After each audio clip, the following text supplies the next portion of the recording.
In a world of breaking news, WKAT breaks the mold. and sometimes the law, WKAT, Kokomo.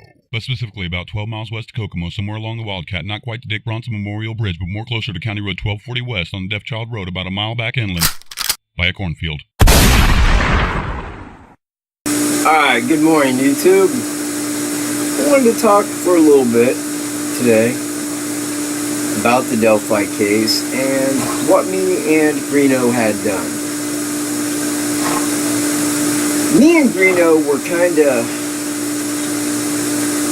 the Cheech and Chong of videos. We was kind of the Lennon and McCartney of videos.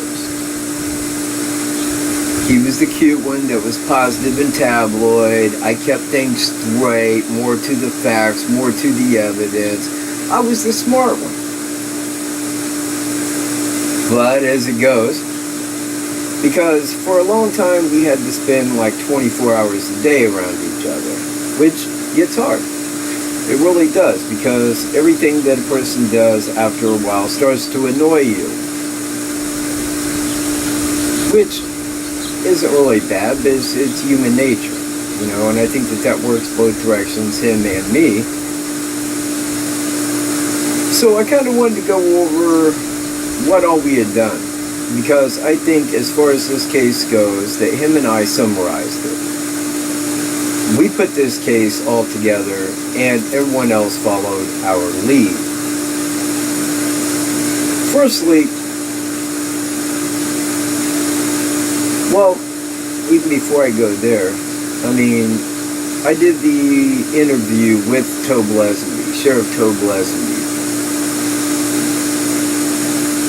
After that, after Daniel Nations was named as a person of interest, we wrote him. We got letters back. I got his statement of innocence. We conducted an interview with his wife, Caitlin. We followed this case completely through. And for that reason, our channels got shut down. Shut down. YouTube did not like what we was doing. They didn't like what we had to say, and they damn sure did not want to pay us. Greeno never got a dime from YouTube. Not one dime. Not from YouTube. From donations he did. But never a dime from YouTube. I think that his total amount that he got from YouTube was $70 total on his channel. But they never paid him for that because they shut his channel down. And he never got a dime from him. We was talking about a week ago. Well, me and Greeno got into it. It wasn't anything really bad. Nothing bad at all, actually. And it was quickly overlooked. Because, you know, he came down. He's like, Kat, man, can we talk? And I'm like, yeah. So we discussed it, and everything was back to new. It wasn't like we had any hard feelings toward each other. It wasn't like that at all. And everything was overlooked. And you know what? We both missed making videos together. Because really, aside of the case, we made some really funny videos over the years. A lot of them, man. There was the Sponsor and Inmate, which was hilarious. Coon versus Hunter, the sluttiest bitch in America. You know, we had an interview with Roadkill. We had a lot of good videos, man. Aside of that, and we really had a lot of good times making them. Because out here, if you're not making a video, you have everything to do. I mean, like, this is a nature park. It really is. We got a run, we got a river called Wildcat Creek, we got like a mile of woods, a trail cam. So we really have a lot of, you know, time just to set and make some really cool videos outside of the norm.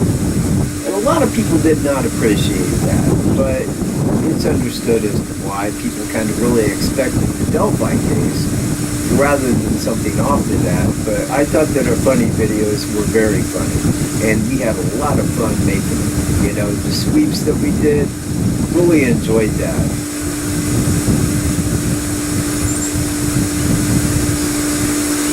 And the whole thing behind that, especially in our upgrade in editing, I mean, he did 30 days in Tippecanoe County. And while he was in there, because I've had Audacity for years, but we never looked into it. We never looked into how to use it, anything like that. And it was when I got that statement of innocence from Daniel Nations that I was going to read that. Well, he was in jail at the time. So what I wanted was that effect of, like in a show when somebody's reading where it echoes, like, you know, you can hear them thinking, rather, you know, as they're reading. So I went and looked that up on YouTube, and I found how to do that in Audacity. So I went to Audacity, followed the instructions, and then found more stuff on Audacity. So I wrote him a letter while he was in jail, and I told him, I said, dude, I'm figuring Audacity out. So when he got out, man, we started looking into doing more differing stuff on Audacity and working with the effects.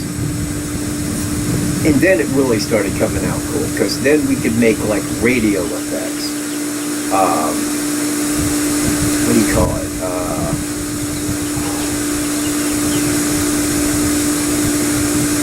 Like where you got the sound, but you almost see it. It's like graphic effects, you know, with sound. And we started adding those in our sweeps, and it really came out good because we could really up the tabloidism of it. We could really make it sound exciting, you know, really bring people in. And it worked, man. And then we started doing our own thumbnails, you know, using the different websites to really make those up. And we covered everything on this case. About everything. And as for right now, at least me, unless something else comes out on the case that can point to something specific, I kind of wash my hands of it for now. I'm not really going to make any videos on that case unless it's something meaningful and evidentiary, because there's no reason to. You know, I don't want to keep making videos to make people happy when they're not going to say anything, because I am a person about saying things, period. I want things to be very factual, very evident, and very much to a good point. I don't really tabloid anything, but that is what made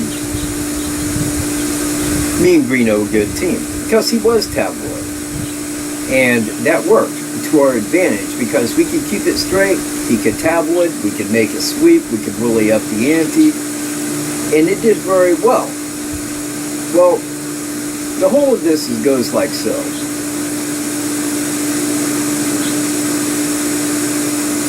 Greeno was staying at my apartment for probably about 3 months. And then, a friend of mine that lives up the road, he had moved south for a while, told him that he could stay there at his house. So he moved up there. And shortly thereafter is when we kind of got into it a little bit.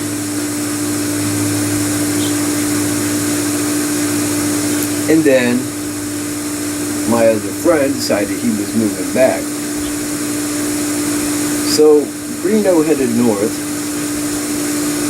I guess basically as a vacation. He said he'd be back in due time. He's got his computer with him.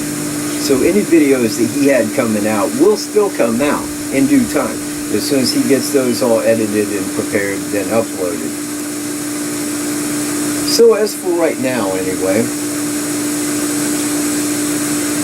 I just wanted to make a video and kind of explain what's going on. You know, where things are right now. Because we have a lot of people that was viewing our channel, and they're probably curious as to what's going on. You know, like, well, where is Greeno? Where's the videos? What are we doing? What's, you know... Well, this is kind of it, at least for a time. When he gets back, we'll probably make more videos, and most of them will probably be funny, because I don't really want to keep rehashing what I've already stated. There isn't anything nothing that was on the Delphi case that I had not put out 100% in a video. Everything that I believe, everything that I know to be true, everything was in those videos. YouTube wiped it off the planet. Everything. Everything. 4 years of videos I made. They took it all. And it's a shame that they took everything like that. I had a lot of good videos that me and GW made, that me and Greeno made. I had my food challenges, and that's how I started in Food Challenge. I am Mustard King of the World. Should have brought my trophy. I ate 6 bottles of Coleman spicy mustard in 3.5 minutes. That will never be beat, ever. I think the LA Beast put 2.5 down, and it took him 25 minutes, and he was praying. I just put it down like yogurt. Truth is, you only taste it once. Make sure that you only taste it once as quick as possible. See where I'm at?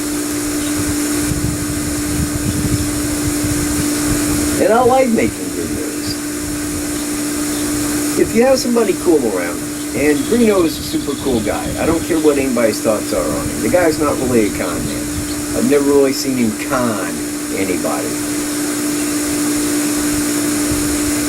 He started the Southern Bounty TV, and people thought that he was just conning them with being a bounty hunter. But he wasn't. I mean, he was out there and he was doing the bounty hunting thing, and some of it was reality TV, some of it wasn't.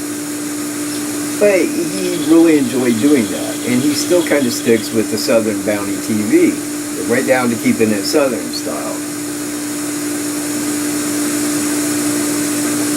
Myself, I don't like reality television. I think it's for people that want to believe things that aren't true. I don't watch television. I put myself above television. Haven't owned well, you know what? It actually goes beyond that. I don't think that I've owned a television in probably 15, 16 years. Nor would I. I don't like cell phones. I don't like television. I don't like technology. I don't see anything that technology, to a point, has done for humanity. It don't make us live longer. It puts a cell phone in everybody's hand that they got to look at. If you're talking to somebody within 5 minutes, somebody's cell phone will go off and go, I'll get that in a little bit. But they keep calling because that's what they do.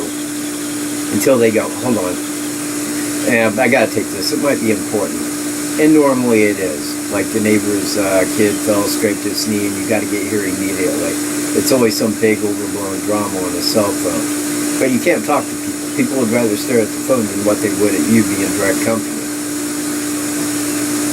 Technology has only caused issues for mankind.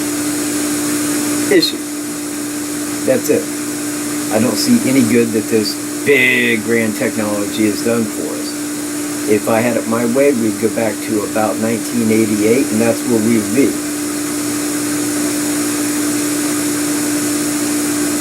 I don't like talking to a millennial. Hang on a minute. Let me Google that. Nope. They think that they know things when they can just Google an answer, and they think the first thing that pops up is true. Millennials. No wisdom. They don't read. They're dumbed down. They believe in flat earth and shit. It's a stupid, dumbed down world that we live in. And you know what? We voted for it. We owe that. That's on us.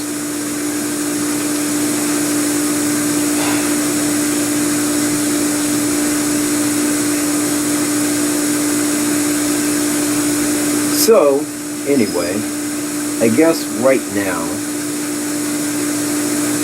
the things that I have on my agenda, I want to make a video about Peter Cornstalk. He was a local Indian chief of the Eel River Miami tribe and lived right there, man, 2 miles away, right there in Burlington, when he died.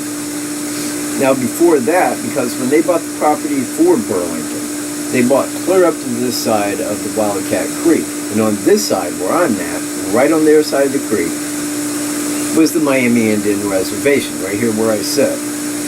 Right here where I sit is on a ridge, and everything down below is in a valley surrounded by the river. So they would set up here, wait for the animals to come in, and go right down the field and kill them. I have found a mass collection of spearheads, spear points, over 10 years. So I want to do a video about him because what had happened is when he died, his family had paid the settlers to take him into Kokomo to bury him at a Indian cemetery. Well, they got right across the highway here, 2 miles east of Burlington, and buried him right there on the fork of what's now called Pete's Run, which runs right back behind me. They named it Pete's Run after Peter Cornstalk. Well, there's no marker for his grave, and at that time, because Peter Cornstalk was very revered by the settlers, they named the highway, the 7 miles, Peter Cornstalk Turnpike.